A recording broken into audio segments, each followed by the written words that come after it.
tatu akapaa akaenda mbinguni, yuko hai. Lakini tukienda mbinguni tutamwangalia binti Yesu, atawahukumu wa mama walio wengi wanaopita kwenye changamoto ndani ya kanisa, wanaanza kunungunika. Wanaopita kwenye changamoto ndani ya kanisa wanaanza kumsema mchungaji, eti kwa sababu mchungaji amekupa jambo ambalo ni gumu, baada ya kukaa ukatulia nalo, wewe unaanza kumsema huyo binti alienda kaomboleza. Katikati ya kuomboleza alipata majibu, katikati ya kuomboleza alipata suluhu.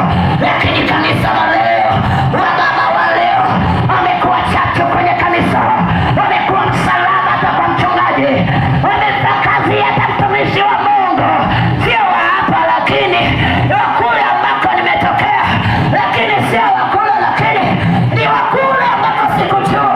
Wamempa msalaba mchungaji, wamempa msalaba mama mchungaji. Wanapopitia mambo magumu hawajakaa na kuomboleza, wakati Biblia inasema ya kwamba wako wapi wamama waombolezaje? Waje kwa sababu mauti imepanda na dirishani. Wako wapi? Lakini wamama wa leo wanakaa na kusema, wanakaa na kukatisha na tamaa. Yesu huyo binti atatuhukumu vibaya, kwa sababu yeye Biblia inasema kwamba hakuonja kuolewa, tena alikuwa binti ndogo. Huyo alikuwa mtakatifu, huyo mbinguni tunamkuta, huyo kwa Baba tunamkuta, huyo kwa Baba tunamkuta. Ni kweli Bwana aliruhusu, lakini ipo siri. Mke kanisa la leo, unapitia mangapi magumu umeshindwa kuyaweka kifuani? Umepitia mangapi umeshindwa kujipa muda wa kuomboleza? Mwisho wa siku unaacha na kanisa, unaacha na kumwabudu Mungu, unaenda kwenye vilabu vya pombe. Umekuwa na uokovu gani wa mbilimbili? Hii Mungu hataki. Unafanya nini ukiwa peke yako? Unamnenaje mtumishi wa Mungu ukiwa peke yako? Maana huyo ndio baba kwa majira hayo. Unanenaje? Ukiwa tu umeshindwa kuyatunza nyumbani mwako na watoto wako, kuwabebea magumu ya kwao, hayo pia umewaumiza hadi watoto wako kwa sababu ya changamoto alizozipitia. Uliwaanika kwa wamama wengine, ukaendelea kuwaumiza, na sio yule mwanamke ambaye anaweza kuja hapa siku 3 akaomboleza kwa ajili ya watoto wake, akafunga akaomboleza kwa ajili ya familia yake, akafunga akaomboleza kwa ajili ya kanisa. Ukiwa peke yako unanena nini? Unazungumzaje? Tofauti ya binti Yesu na Isaka, kwamba Isaka alinusulika kuchinjwa, lakini sadaka ni ile ya kuteketezwa. Lakini Isaka hakufunuliwa moja kwa moja kwamba huko tunapokwenda ni nini kinaenda kufanyika. Lakini binti Yesu aliambiwa ndani ya miezi miwili anajua nini kitaendelea baada ya hapo. Uone vile Mungu amemwamini mwanamke kwamba anaweza kubeba mambo magumu mazito ambaye hata mtu mwingine akisikia yanawasha masikio, yanawasha, anasema amepitaje hapa? Yaani ningekuwa mimi ndo nisingeweza, ningeondoka. Kuna kitu kigumu kama kuambia leo nitakuua na kuchinja.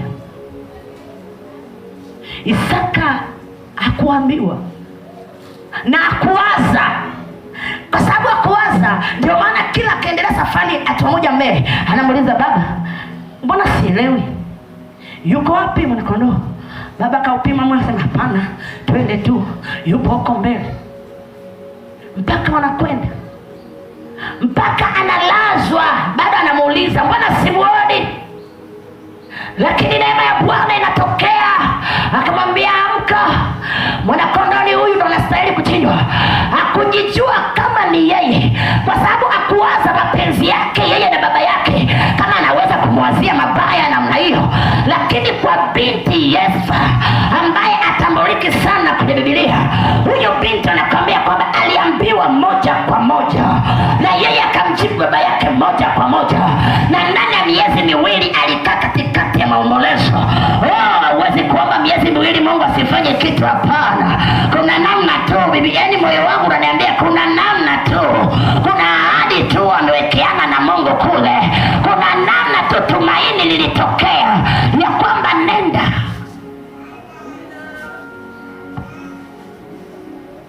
Hauwezi jua, yamkini wakati anachinjwa Mungu alishamtoa siku nyingi. Mungu akaweka tu picha ya mwanadamu kwa namna vile ambavyo alijiachia.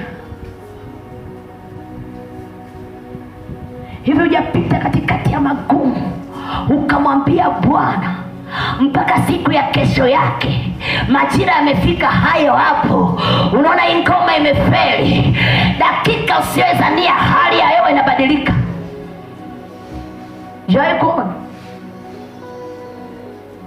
leo tunamsoma shujaa mwanamke ambaye yeye alikuwa na moyo wa imani.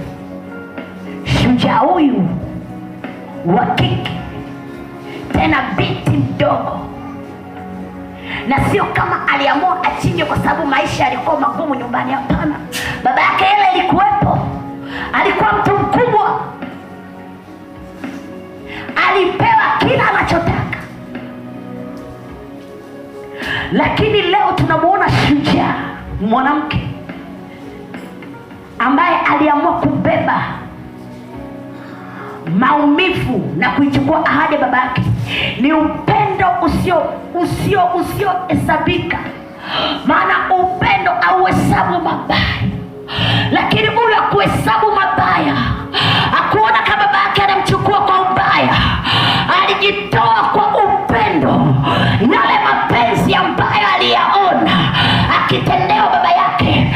Na huyu binti kwa kuwa alikuwa bikra, inaamini ya kwamba alikuwa binti ambaye anamjua Mungu, alitoa upendo wake hadi wa mwisho.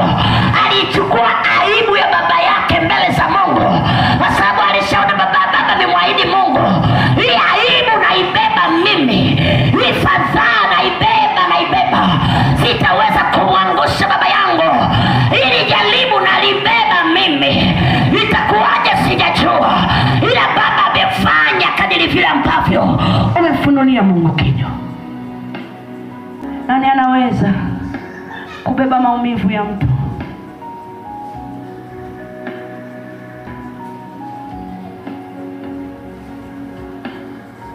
Sipokuwa ukiambiwa kitu unatafuta sababu. Yaani sababu, sio muda wa maombolezo, ni sababu. Yaani sababu, kutafuta tu sababu. Ingekuwa hivi, ingekuwa hivi, na ndio maana siku ile ilikuwa hivi, ukajumlisha doti hadi doti, na ndio maana ikawa hivi, ikawa hivi. Hatuna huo muda. Kanisa na mwanamke wa leo, unasimamaje? Mungu anatuangaliaje? Mwanamke wa leo na kanisa, ninasimamaje? Jamii inanionaje ninapoishi? Ninasimamaje? Ndugu zangu wa karibu wananionaje? Ninasimamaje mwanamke? Ninatiaje moyo hata watu ambao hawajamjua Kristo? Ninawezaje kuzungumza nao? Ninawezaje kuwaita kwa upendo? Ninawezaje? Imekuwa ni wiki la mwanamke, na leo tunamwangalia mwanamke mmoja ambaye shujaa, mwenye upendo usioweza kusimulika, aliyechukua aibu, fadhaa, aliyechukua mateso na maumivu. Huyu anafananiana tabia zake na machungu na mapito kama aliyepitia Yesu. Huyu tu alikufa kurudi, ila Yesu alikufa akafufuka. Huo tu ndio tofauti. Lakini kwa habari ya kutemewa mate, kwa habari ya kudharauliwa, ili mtu mmoja apate kukombolewa, ambaye ni mimi na wewe. Wewe mwanamke, unasimamaje kwenye zamu yako katikati ya kanisa? Unaposema kwa habari ya nyumba ya Mungu, unajitoaje? Kama vile mchungaji akasema ya kwamba manyasi yamekuwa mengi, anasubiria mtu mmoja aanzishe, lakini sio ule moyo wa utayari, ukajitoa tu sadaka, ukafanya kwa ajili ya Bwana. Unaweza tu kutoa tu muda wako, ukajitoa kwa ajili ya Bwana. Unasimamaje ulibeba kanisa? Unasimamaje uiondoa aibu ya kanisa mahali ambapo pale unaweza? Unasimamaje? Unasimama namna gani? Unakaa upande gani? Ulitegemeza kanisa la Bwana au tumekuwa tumekuwa wanawake wa matukio. Ukituona tunafurahi, ujue kuna kitu kimetufurahisha. Ukiona namna tunapita, hatuwezi kufurahi kwa sababu ya huzuni na ugumu ambao tunaopitia. Ukiona tumekuja kanisani, basi kuna namna ya kumtegemeza mchungaji. Subiri tuendelee.